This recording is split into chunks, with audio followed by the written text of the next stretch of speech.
Ève était bishop, il n'avait pas de corruption. Où Ève était, il n'avait pas de vol. Où Ève était, il n'y avait pas de mensonge. Où Ève était, c'était la gloire et la présence de Dieu, la kabod. C'était une atmosphère extraordinaire. Il y a eu un séducteur là-bas. Je ne sais pas à quoi ressemblait le serpent, mais je pense, c'est moi qui paraphrase, je pense qu'il devait être c'est comme s'il était un très beau gars métis, mâchoire carrée, dents blanches. Mon frère, est-ce que tu peux venir un peu devant, s'il te plaît, viens. Est-ce qu'on peut acclamer pour le frère? Ce n'est pas lui, hein. Est-ce que vous voyez comment il est beau? Maintenant, regarde les filles qui font comme si... Il est beau ou il n'est pas beau?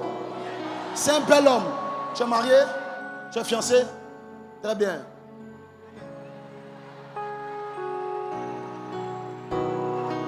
Reste là, mon frère. Ce n'est pas par hasard que tu t'ai appelé.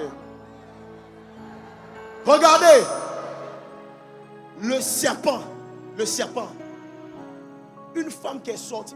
En temps normal, Bishop, il n'y a pas quelqu'un qui peut séduire Ève que Adam. Elle est sortie de lui. Ça veut dire que tout ce qui est en elle là, c'est lui. Tout ce qui doit la combler, c'est lui. Mais à quel moment un animal étranger arrive à la séduire à la place de son mari? J'ai compris que le véritable rival dans un foyer, ce n'est pas un autre homme, c'est un serpent. C'est un serpent. C'est le serpent qui détruit les foyers. Tous les jeunes qui sont ici, vous êtes en train d'aspirer au mariage. Sachez que quand vous allez rentrer dans le mariage, faites attention au serpent. Il est rusé. Vous ne savez pas comment il vient, où il sort. Le serpent ne crie pas sur vous. Il vous parle avec une voix suave. Madame.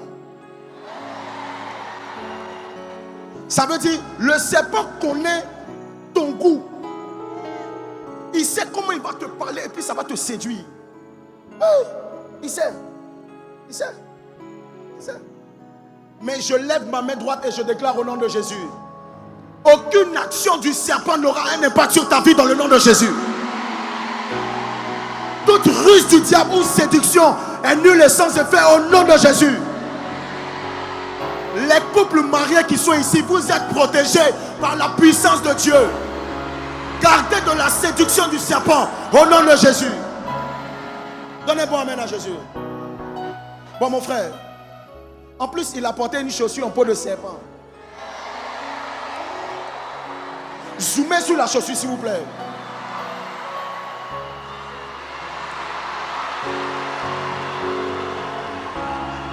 Alléluia.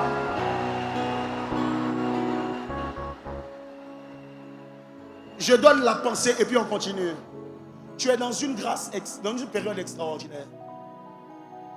La raison pour laquelle je t'ai appelé, c'est on est dans les stratégies du diable pour découvrir des manières d'opérer du diable pour ne pas tomber dans ses pièges. Je te vois comme une personne extraordinaire que Dieu va beaucoup utiliser à la fois dans le ministère mais aussi dans les affaires. Tout ce que je vais te dire, ce sont des confirmations. Ce n'est pas moi qui te dis, c'est des choses que tu sais. Maintenant, ce que je vois, c'est que je te vois comme à un carrefour, comme à une période de décision. Quand tu te rapproches de ce genre de période de décision hyper importante, voici ce que le diable fait. Il te donne beaucoup de propositions.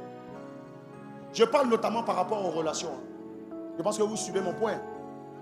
C'est quand on parle de ça que vous êtes concentrés. Je viens vers vous tout de suite. Que le Seigneur te préserve de toute forme de séduction. Tu as une grâce tellement extraordinaire que le serpent essaiera par passer en passant par certaines personnes de la gente féminine. Il faut vraiment veiller pendant cette période.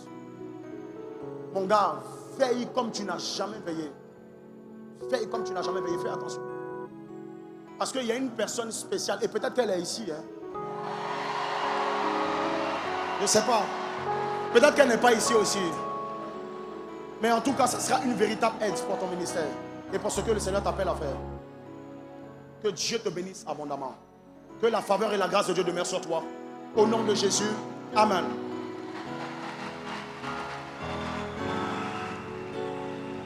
Nous avons parlé du dragon. Nous avons aussi parlé du serpent. Vous avez oublié. Du serpent. Donc il reste qui? Le diable et puis Satan finit par le diable. On est venu pour lui. N'est-ce pas, Bishop? On est venu pour découvrir les stratégies du diable. On ne va pas se presser. On aura toute la journée sur lui. On ne va pas croire. Ça vient vers lui. Dites avec moi, Satan. Satan. Il y a une chose particulière que Satan fait. Je ne veux pas parler de beaucoup de stratégies, mais je parle d'une stratégie. Il y a une chose particulière que Satan fait. Bishop, pardon, est-ce que je peux avoir la Bible, s'il te plaît? Merci. Dans Matthieu 16, à partir du verset 24. En tout cas, même au début du passage, dans Matthieu 16, où Pierre donne la révélation de Christ. Et puis il lui dit, tu es Christ, voilà, etc. Vous connaissez le passage? Vous ne connaissez pas, ce n'est pas grave, je vous rappelle. Qui ne connaît pas le passage? Ok, vous connaissez tous le passage. Il y a un moment donné, Jésus est en train d'aller à la croix. Il a expliqué plus ou moins, d'une manière ou d'une autre. Pierre a compris que Jésus... Merci Bishop. Pierre a compris que Jésus est en train de partir. Il dit, à Dieu ne plaise que cela ne t'arrive pas. Pierre ne voulait pas que Jésus meure. Et Jésus lui a dit, arrière de moi qui? Répète encore une fois, arrière de moi. Une dernière fois, arrière de moi. Et il lui a dit quoi? Car tes pensées ne sont pas les pensées de... Ce sont les pensées humaines, les pensées des hommes. Ok. Est-ce que je peux vous dire comment Satan fonctionne? L'une des particularités de Satan, mon bishop, c'est de vous pousser à être très rationnel, à être très logique. Satan pousse les hommes qui sont censés penser comme Dieu, les pousse à penser comme les hommes. Ce qui est particulier avec cette stratégie, c'est quoi? C'est que c'est tout à fait normal de penser comme un homme.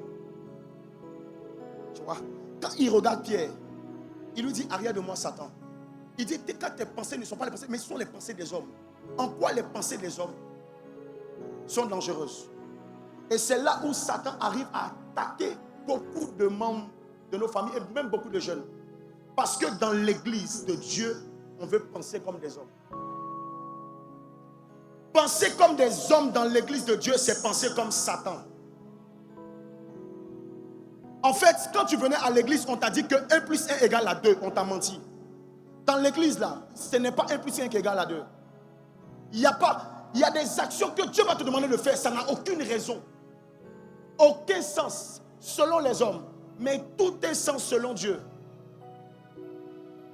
L'une des stratégies du diable, il va pousser la jeunesse à être, pas du diable, de Satan, à être tellement rationnel que ça va les pousser, Bishop, ça va les pousser à l'incrédulité, à raisonner avec Dieu. Beaucoup de personnes ici, peut-être que vous n'avez pas été touché par le dragon, peut-être que vous n'avez pas été touché par le serpent, mais Satan volontairement vous donne des idées et vous vous trouvez super intelligent. Super intelligent, doué. Ça veut dire que même au sein de l'église, quand on veut marcher selon l'esprit, ces personnes qui sont dans l'église, qui ont été infiltrées par les pensées de Satan, veulent nous pousser à marcher selon les hommes. Parce que ça prend tout un sens. Faisons très attention avec la logique dans l'église. La logique. Il y a des idées qui paraissent très belles, qui ne viennent pas de Dieu. Il faut marcher selon l'esprit. Il faut marcher selon l'esprit. Il faut beaucoup marcher selon l'esprit. Je ne sais pas pour qui je dis ça. Mais il y a des pensées très rationnelles qui viennent de ton esprit depuis un certain temps. Et quand ton pasteur te donne une pensée, même un message, tu prends le message et puis tu le lis avec raison. On ne lit pas la parole de Dieu avec raison. On la lit avec révélation. Poussé par l'esprit. Il y a des choses folles que le Saint-Esprit va te demander de faire. Si tu es en train de réfléchir comme un homme, en fait, Jésus est venu gagner les hommes pour les transformer en Dieu. N'accepte pas de rester un homme même quand tu es avec Jésus. Satan aime les hommes et les pensées des hommes. Mais nous voulons des pensées divines. Lève ta main droite avec moi, dis, laissez séduire par les pensées humaines. Au nom de Jésus. Maintenant, est-ce qu'on peut aller vers le client en question? Merci mon frère pour la passe D. On peut aller vers le client en question. Dites avec moi les stratégies du diable. Ils travaillent un peu ensemble. Hein. Ils travaillent un peu ensemble. C'est une bonne équipe. Ils ne sont pas divisés entre eux. Mais c'était important que je donne ces bases. Parlons du diable. Le diable, le mot diable en grec c'est diabolos. Nous le savons. Ça veut dire à la fois calomniateur et accusateur. Calomniateur et accusateur. Les stratégies du diable ne sont pas forcément les stratégies du dragon. Hein. Il peut opérer, comme j'ai dit, il peut opérer, mais il a une particularité. C'est qu'il calomnie et puis il accuse. Par rapport au message que le Saint-Esprit m'a donné. Je vais plus insister sur le côté calomniateur. Qui sait ce que calomniateur veut dire? Pour qui ne sait pas? Dans la présence de Dieu, on ne ment pas. Hein. Tu as vu, tu es en train de réfléchir comme un homme. Qui ne sait pas ce que calomniateur veut dire? On est là pour s'entraider. Voilà, soyons francs. Calomnier, c'est quoi? C'est l'art de mentir. Attendez. Attendez. Là. C'est parce que c'est un art. Vous mentez, vous ne savez pas mentir. Je ne vous encourage pas à mentir. Mais il y a quelqu'un, quand il ment, c'est beau. C'est tout un art. L'art de mentir sur une personne dans le but qu'on la rejette. C'est très fort. C'est très très fort. L'art de mentir sur une personne dans le but qu'on la rejette et qu'on ne la considère pas. L'une des stratégies du diable. Et aujourd'hui, je ne suis pas venu parler d'une calomnie que le diable fait sur des hommes. Je suis venu vous dire que lorsque, souvent de donner notre vie à Jésus, celui qu'on appelle le diable, son ministère a déjà commencé. Le diable ne commence pas un ministère après un baptême. Il a démarré déjà. Il a démarré. Avant même que tu sois baptisé, il travaille. C'est toi qui dors.